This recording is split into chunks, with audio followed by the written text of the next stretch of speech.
And welcome to another edition of Kyle Meredith with.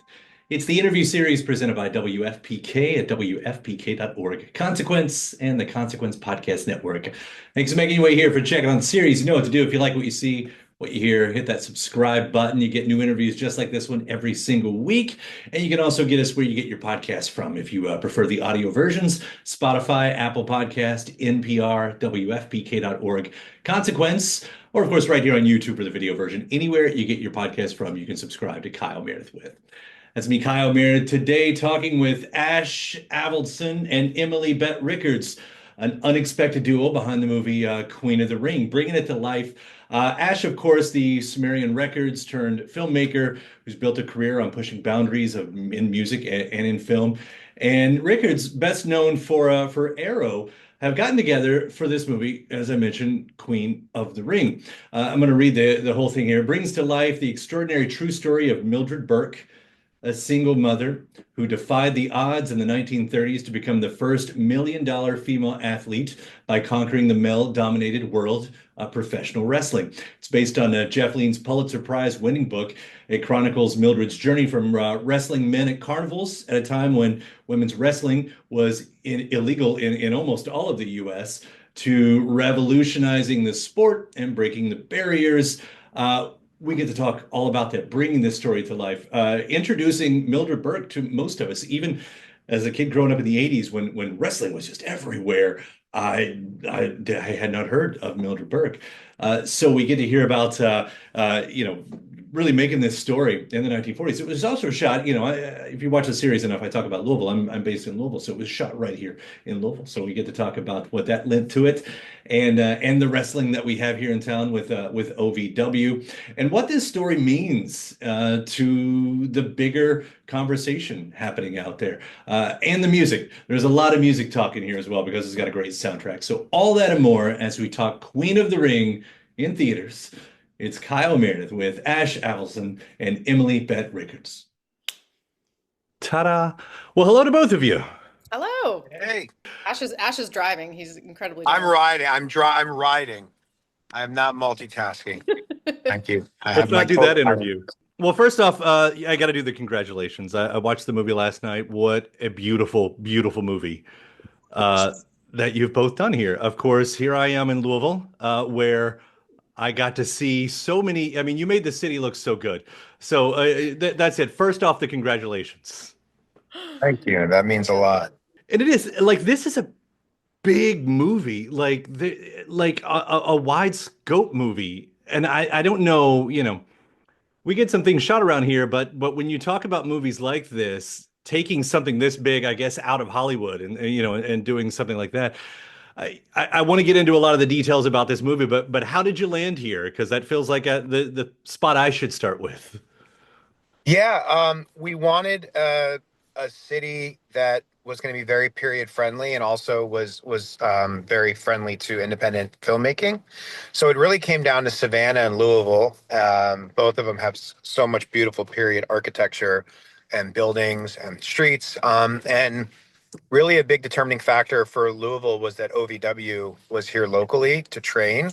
And as you can, I'm sure you know, like the wrestling came out quite great in the film, and we thought it was so important that it was going to be realistic for all of the cast to be able to train and act and prepare and rehearse and do everything. And so that was that was kind of like the determining factor where it was like they're both beautiful cities, but one of them's really set up for wrestling, Mhm. and that's our world. So yeah, Louisville won. Yeah. Emily, for you, I mean, what was it like to train with OVW?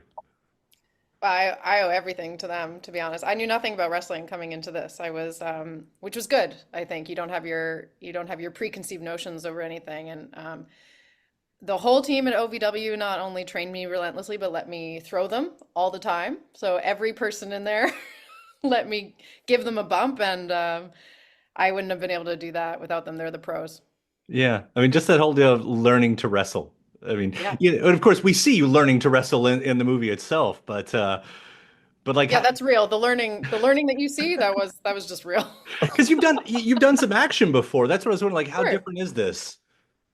Oh, it's yeah, it's different. I mean, it's sort of like it's you got your persona, which is great. That's the, the actor's sort of je ne sais quoi. And then you have the stunt aspect, but then you also have choreography, and then you also have the improv choreography on top of that. So the pros that I'm wrestling, Tony Storm, Camille Brickhouse, Kaylee, they're whispering in my ear, right, the whole time. Even when it looks like they're not in the lead, they're in the lead. Yeah. Definitely in the lead. So they're really the true pros, and everyone at OVW that helped us, choreograph and got me running the ropes and teaching me how to take a bump as properly as I possibly could in the short amount of time, that kind of thing was, man, I felt like I knew everything about wrestling when we were shooting this.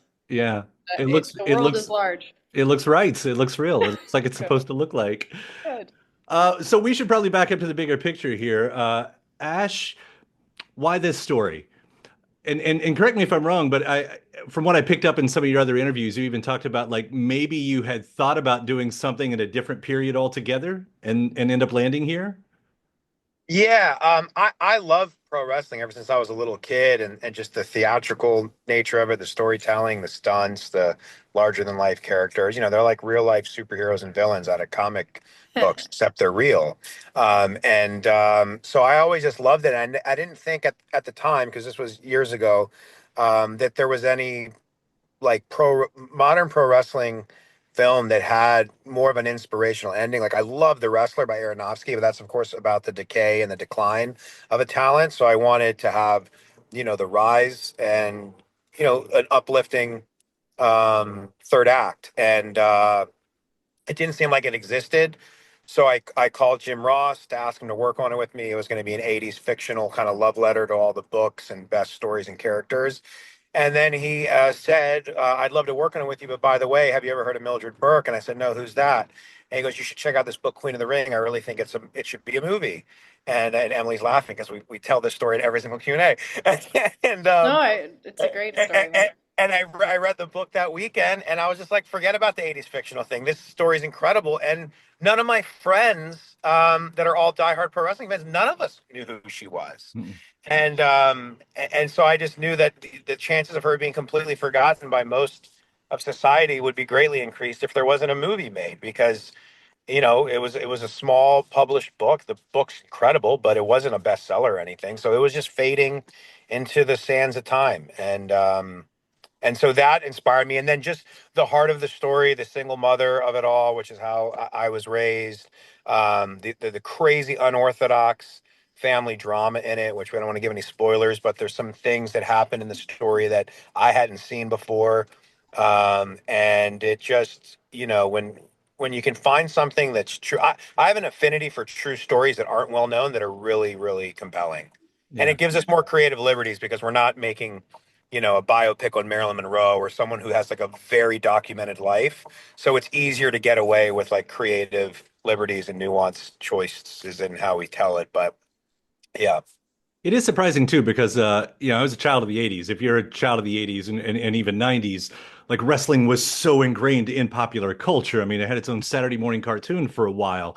To Yeah. have not known about her, it is surprising. It's kind of amazing. So I'll echo your importance in that. And Emily, the way you portray her because of the changes that she has to go through, on screen and what you do. Um, because what? She goes from kind of being simple to being broken to being confident. I mean, I don't know how much you can talk about that because just in the way you carry yourself had to have changed throughout each scene. Yeah, she definitely has an evolution in the story that we tell, but there's one thing that was innate in her, and I think it was this propeller to, you know, believe in not only yourself, but believe in fairness, believe in the right to choose. There's this really strong innate system in her, which I think makes her story timeless and why we'll all kind of fall in love with her, right? We can kind of relate that part of her story to our story now. Um, she fights for what's right. She fights for what she believes in. Um, and luckily enough for us, she wanted to be in the spotlight. So there's a little bit more of her out there that we can find. But like Ash said, not so documented that we all knew about her. Mhm. Um, And her heart, Ash wrote a really wonderful script. Her heart was in the story from the first lift off the page, and also Jeff Lean's book. I mean, we really go into this life that we didn't know. I think that really deserved knowing, and I think everyone's going to really enjoy that journey Yeah. and relate. I think that's relatable no matter who you are, where you're from. There's something relatable in this story that you all will see. I mean, because of course there's a thing, right? It doesn't have to be about wrestling to find something in here, but there is also the unfortunate timeliness about how, the uphill battle that women have had in sports that still exists today. When we hear about, oh, look, wow, the WNBA ratings are big, and everybody's like, that's a surprise. Like that shouldn't be part of the conversation out of all of this. But I'm sure that has to be part of the conversation for this movie as well. It is, and I think it transcends that. It's definitely a part of the conversation about sort of women's rights and women's equality and support in that way. But it goes across for all creeds, gender, sex, relation, wherever you are, religion, wherever you are. We're fighting for that, for the freedom to choose, for the freedom to be people with one another, to see something in you that I can learn from. My passion might be wrestling, but your passion might be something else, but we'll have the same drive, right? Mhm. And I think that if we can all learn each other from each other in that way, we're just bettering our humanity. Right. Um, and that's what she has. I just happen to also notice that you've also recently played Calamity Jane. Yeah. Something in the air with all of this? I sort of thank Calamity as a warm up for Mildred, just because there was a different era, Mhm. and totally different person, but someone who was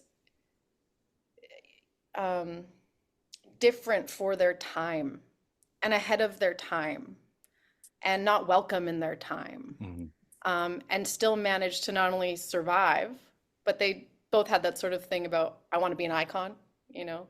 Calamity James' thing is like she wanted to be legendary. Mhm. I think Mildred definitely has some of that, and that's why we kind of get to have their stories now. The people, women, or people of other races, or other sexualities, and those kind of things that maybe didn't have the "I want to be an icon." We might have lost their stories, and telling these types of stories will hopefully help us not lose so many stories along the way in history. Speaking of eras, Ash, this being in the 40s and 50s, I already mentioned how beautiful it is, but what did you have in mind for the tone? Like, how did you want this movie to look? Certain things in the film I think are very authentic, and other ones we take creative liberties to try and make a movie that the audience will stay inside the story and the emotion and the characters and not get too distracted by how specific like the arts and crafts are, so to speak, which is a conscious choice I made when we decided on the look and the tone and the feel of it.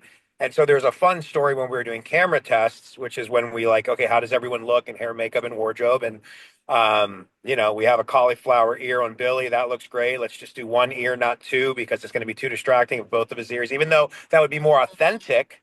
But a lot of the audience is going to be taken out by, oh, look, he's got, these weird gonzo ears on both sides. So for Emily, the first look was the real eyebrows. Um, The where you kind of really cover standing out. mine and put it on. And I was kind of diehard for it because at the Yeah. time I was like, this is real. I'm so grateful no one listened to me. Yeah, and I saw it, and I immediately like I'm usually pretty gentle around everyone, like when we're kind of warming up, and it was just immediate hard no, absolutely not. They're like, what? It looks. I It was like, was it we're was gonna be the eyebrow movie. That's it. We're done. We're it's done in the opening with the eyebrow movie. Yeah, I didn't see the eyebrow movie, and I just knew it was gonna be too polarizing for everyone, even though it was authentic. it's so So, true. and this also goes into the music. We have a lot of period music, but I didn't specifically go, oh, this scene took place in 1951, so we can't play this song because it came out in 1955. There the decision was always what feels right to the scene emotionally, and just the world that we're in and the moment in time that we're sharing. So there's definitely creative liberties taken throughout all of it, with certain looks, with certain music and all those choices, but nothing, I hope anyway, nothing that is so jarring that you're going to be distracted. it feels like so far that we've shown it at, some indie festivals and everything, that people stay in the world and in the story. And that was the main intention, was to make sure it's fun, to make sure that young people, especially in an era where they have so many distractions and it's just, hard to get teenagers out to movies. Like, we made a PG-13 story, and we want, what we had in the 80s and 90s, like, for those kids to be engaged and to be excited and to hopefully go buy the book and like go into Come to this the great movie. world of the golden era. And Yeah. I'm hoping that works the way we told it. But there's humor in it, but we really, we, not to be cliche, but we want people to laugh, to cry, to Mm. cheer, to get mad, to get happy. We wanted to take them through 20 plus years of an incredible, group of women and some incredible men that helped make it all happen with them. And hopefully, give them all the bits and pieces of the human experience through something like her story. So we'll Yeah. find out soon. Tonight's the first like official premiere of the finished film. Yeah. So but we stacked the deck tonight in Louisville in true pro wrestling style. There's going to be a lot of background actors that are just going to love no matter what happens, because they're like, I'm in this movie. I mean, So I should point out my son will be there. He was the movie intern, Tristan. He was your all's intern. So yeah, oh, he'll that's be Wow, there. awesome. amazing. I Yeah, didn't even realize that. yeah. Very cool. He's there on a date. He could have brought me. He asked me first. He said, Oh, or I can take a date. And I said, you should take the date. yeah.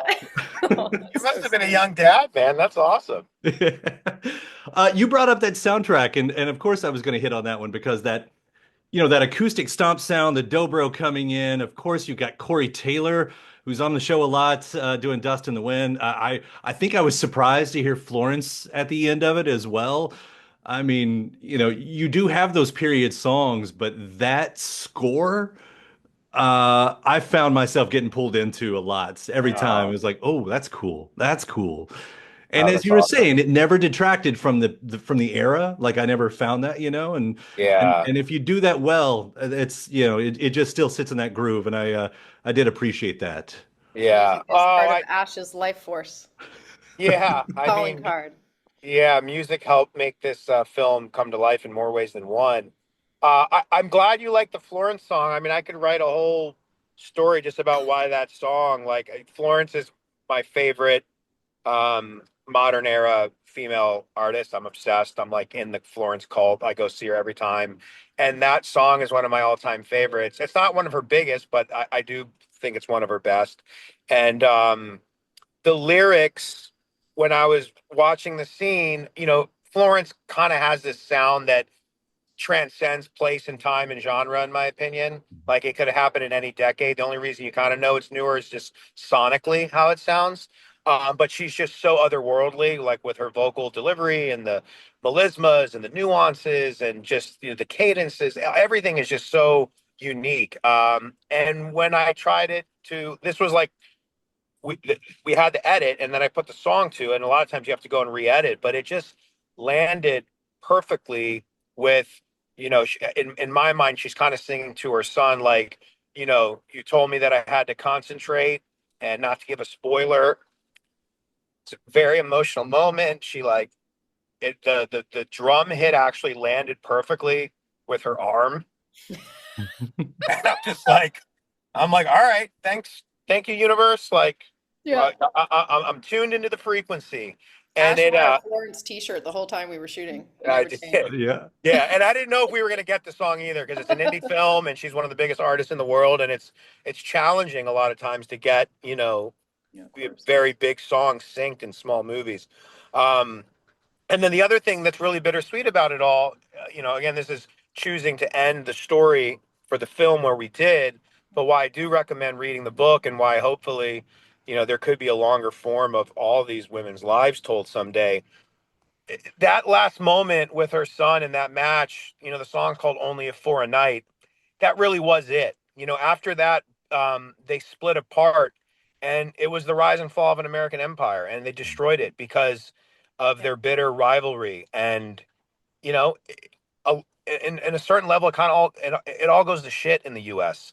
after that moment, because of the fallout of this unique unorthodox family. And she was able to go to Japan, have an incredible career there and revolutionize women's wrestling in Japan. But the only a for a night is like that really was it. It was like the biggest women's match that had ever happened, and sadly, because the golden era was right before television took off. That's why we don't know. That's why so many people are like, and this is the last thing I'll say, I'll pass it back to Emily. Like, so many people I see in the comments go, wait, is this the fabulous Moolah story? And as a kid that grew up, and Moolah was the only thing we really had, Mae Young was there too, but Moolah was kind of shoved down our throats in the 80s. And the truth is, even though Moolah was the first to ever wrestle in New York at Madison Square Garden in 1972, she never drew the money that Millie did. So I want to give Millie her flowers right here for all the wrestling marks out there.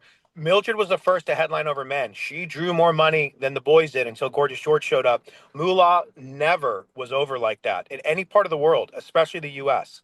And for whatever reasons, you can use your imagination, Vince and Moolah had their thing. And there was one woman in the 80s, Wendy Richter, that could have brought in a new era. And that was half a shoot, which is a screw job, which is when only one party in the ring knows it's a shoot and they're not working together. In our story, both women know it's a shoot when they fight for real in the ring. But anyway, I'm going to go off on a tangent because I'm such a pro wrestling fan. But Moolah never drew the money that Millie drew. Millie drew the real Moolah. That's right. Yeah. Millie drew the real moolah, baby. That's it. There's the headline. There Millie you drew go. the real moolah. Headline to the interview. That's So it. all newspapers across America tomorrow. That's it. Thank you both for bringing this to the screen, seriously, for bringing this character, for doing such a beautiful job, for representing the city in such a beautiful way, but honestly, for just telling such a great story. I really did enjoy it so much. Well, thank you. We love Louisville. It was an honor to be here. It's an honor to tell her story. Yeah. Big love to Ash. Right on. I couldn't have been luckier to get Emily to be the lead. Truly. Don't make me cry. We're not even at the premiere yet. Yeah. Well, if I cast the wrong person and we didn't fix it on the day, I'd never work in this town again. But I think Emily's gonna help me get another shot. Right on. Well, thank you both so much for taking the time to talk about it too. Enjoy the premiere tonight. If you see my kid, give him a high five. Yeah. Thank you so much. Right on. Take care, you all. Thanks, Kyle. Bye. Take care.